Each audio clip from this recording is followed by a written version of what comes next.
चला तर मग आपण आज हरभरा बीट पराठा बनवायचा आहे। त्यासाठी एक कांदा कापून घ्यायचा आहे।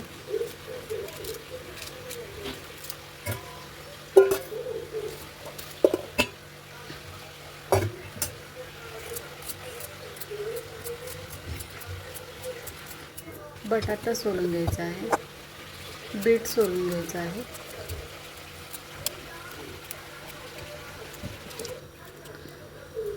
एका पातेल्यामध्ये कांदा, बीट, बटाटा, हरभरे, भिजवलेले हरभरे आपल्याला घालून, पाणी घालून, मीठ, तेल, हळद घालून त्याला उकडून घ्यायचं आहे।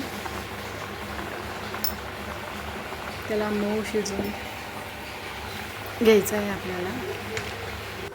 नंतर एका प्लेटमध्ये गव्हाचं पीठ, ओवा, एक चमचा बेसन,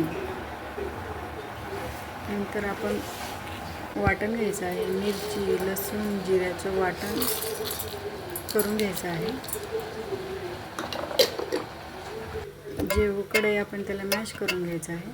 नंतर जे वाटण केलेलं आहे ते आपण पिठामध्ये घालून घ्यायचं आहे।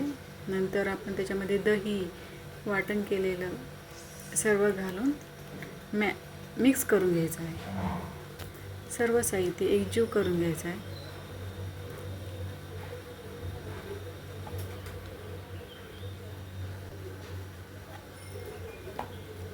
पाणी न घालता आपण त्या वाटणामध्येच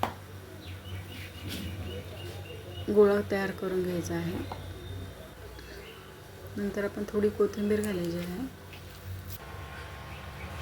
तयार आहे।